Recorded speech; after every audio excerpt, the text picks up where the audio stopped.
So, I don't have kids.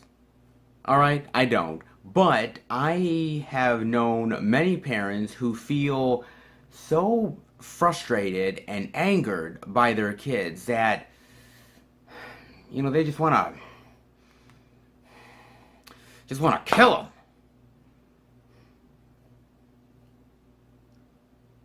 Well, that's what I've heard anyway.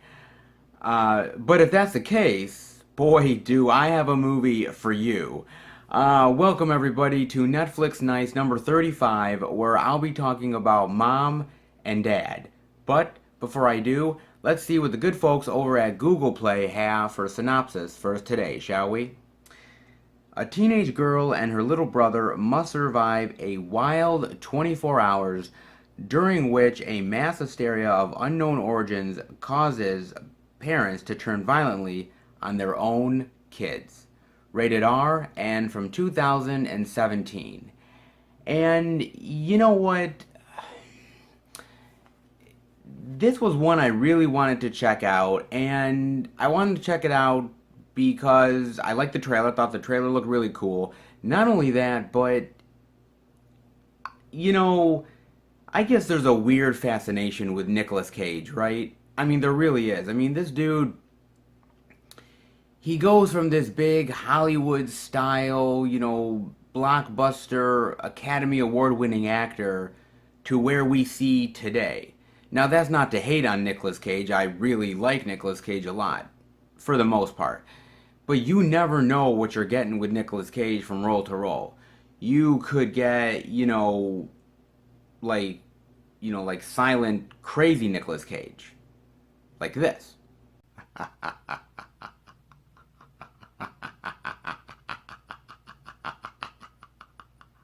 Or you could get sort of, wild and crazy man Nicolas Cage. Like this.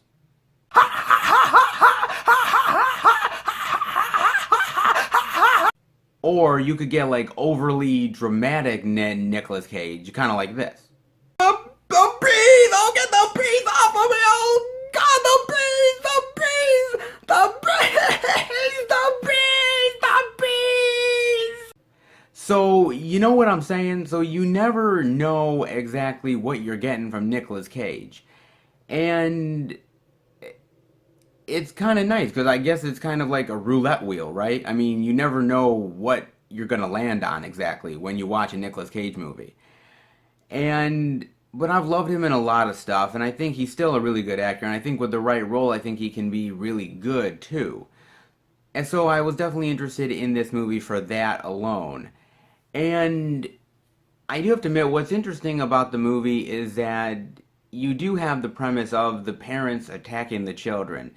Now, they don't explain the idea of what's causing this, and I'm kind of glad they don't, because once you sort of explain it, I think then you have to delve into, what was the origins of this and why did it, get out to the public and all that jazz.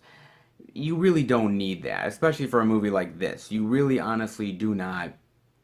So I thought that in that way, I like the simple thing of there's something causing these parents to kill these kids, and that's what's happening. End of story. So I like that. And I do have to admit, they don't show any of the kids really getting killed. But they get pretty damn close. I mean, they practically suggest it and, like, almost nearly show you. And I gotta give them credit because I wasn't expecting that. There were moments where I'm like, wow, they go almost to the point of showing you. Almost. And then they don't. And I'm like, I'm glad they don't. I'm glad they don't go over that hill to, like, show you. But at the same time, I was like, okay, I appreciate the brutality of it because it's pretty much suggesting major brutality without really, like, showing you the graphicness of killing kids. And in that way, I think it's good that you don't do that. But they still went for that sort of brutal feeling, and I appreciated that a lot, especially the craziness of these parents that are they're almost like acting like zombies. Like they're outside of a school, and they're basically looking like, just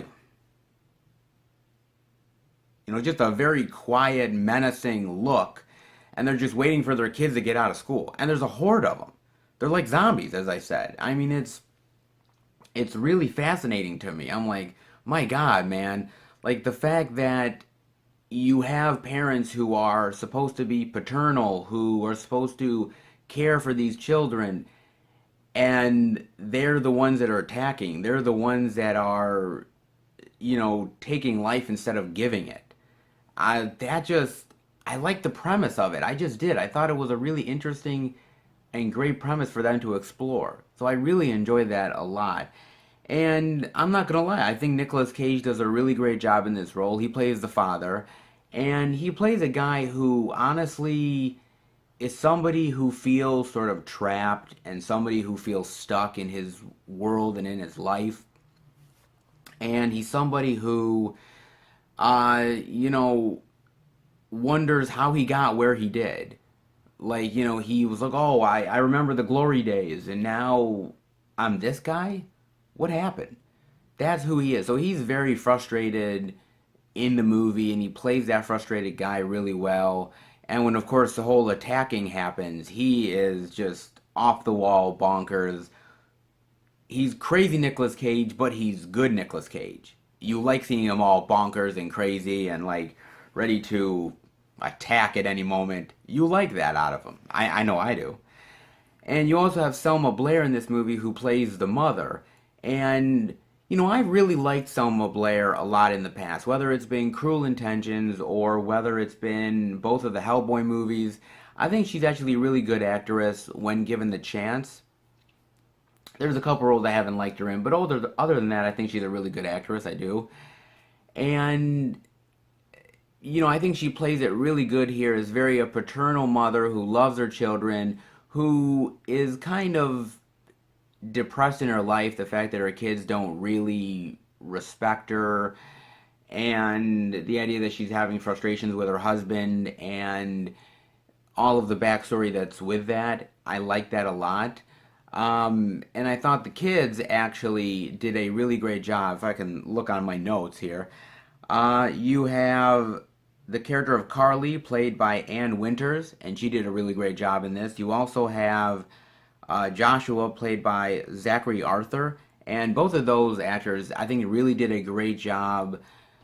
With Carly, Carly is definitely sort of your typical teenager. She's somebody who, um, thinks she knows it all and thinks she knows the world and, doesn't respect her mother anymore and stealing from her and all this jazz. And she is definitely somebody who has, like, no respect whatsoever. And, at first you're not really loving this character. You kind of want this character to get her due at some point. But I think you start to get to know her and start to care for her over time. At least I did.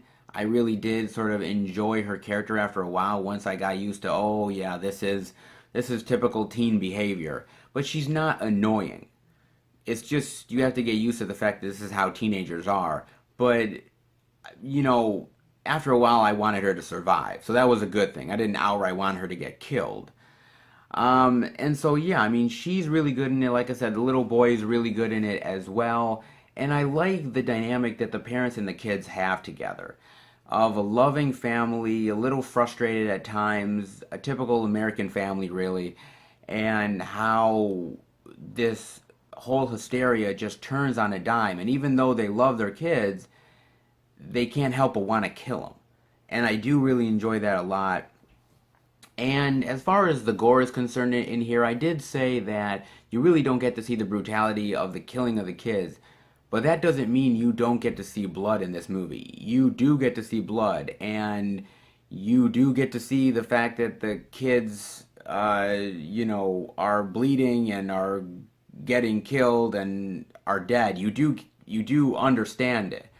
And it is still, it's brutal in its own way of not showing it but yet showing just enough that you get what's going on, you get the point, and it still feels brutal and intense. And again, that was something that I really liked because you got to tread that line of how far to really go or how far is too far. But I thought they played it just enough where you're not like overdoing it.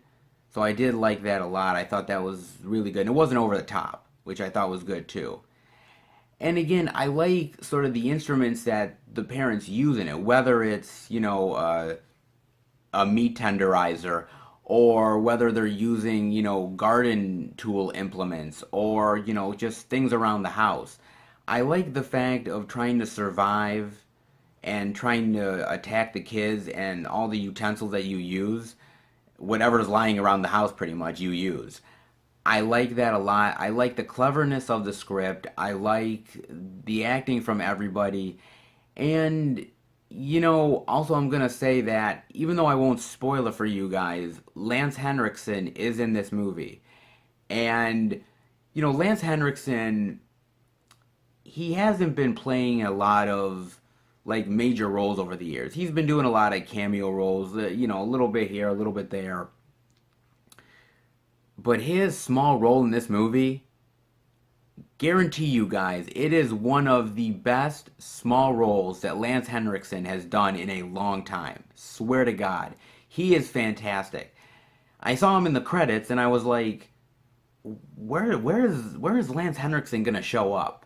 And when he did, and what he did in the movie, I loved. I was like, okay, they used him in a great way in this movie. Again, won't spoil it, but it is fantastic. I think he did an awesome job in this movie. And this movie is directed by, let me see here, Brian Taylor. Now, if Brian Taylor kind of rings a little bit of a bell for you guys, and it did for me as well, I had to look him up. He's one half of the directing team of Neville Dean and Taylor. Now, Neville Dean and Taylor directed Crank 1 and Crank 2. I love Crank 1 and 2. I think they're brilliant movies. They're over the top, cheesy. I love the fuck out of those movies. They are fantastic, guys. I love them so much. And if you haven't watched the two Crank movies, those are definitely recommends. They also directed Gamer, which I'm not a fan of. I don't like Gamer at all. It's sci-fi. It has an interesting idea to it, but I don't think they really executed all that well. And they directed Ghost Rider: Spirit of Vengeance, which is not very good, guys. Ghost Rider: Spirit of Vengeance, other than the look of Ghost Rider in that movie, it's really not all that good of a movie. Really isn't. And I guess they must have split up as a directing team, at least for the time being, so he went off and did his own thing and he directed this movie. And you can definitely feel the craziness and the intense stuff that you get from a Crank movie in this movie. You definitely feel the whole craziness and intenseness and just the sort of just all of the like buildup of everything that's happening and sort of the wild scenarios that usually this guy has directed before. So you get to see that, and I think he does a really great job directing this movie. I think he gets the performances he wanted out of the movie. I think that, I think the look of the movie is really good. He knew what to show as far as the brutality and not to show. I think he did a really solid job directing this movie, and I can't wait to see what he directs next. As far as downsides to this movie, I will quickly say this. I didn't care for the ending. I thought the ending was decent, but I thought they were building up to something that didn't happen. Again, I won't spoil it for you guys. I won't sort of get into my thoughts really, but I thought that overall, I thought the ending sort of was a little bit of a letdown compared to the rest of the movie. Again, that doesn't take away how great the movie is, and again, the ending doesn't really kill the movie, but I felt they could have ended the movie a little bit stronger. Just a little bit stronger. But beyond that, it's really still an incredibly effective movie. And I think a lot of the horror fans out there are really going to enjoy it. I think a lot of the fans of Nicolas Cage are really going to enjoy it. If you like his previous director's work, like the Crank films, I think you're really going to enjoy it as well. So, For me, it's easily a recommendation for you guys. Easily a recommendation. Check it out when you get the chance.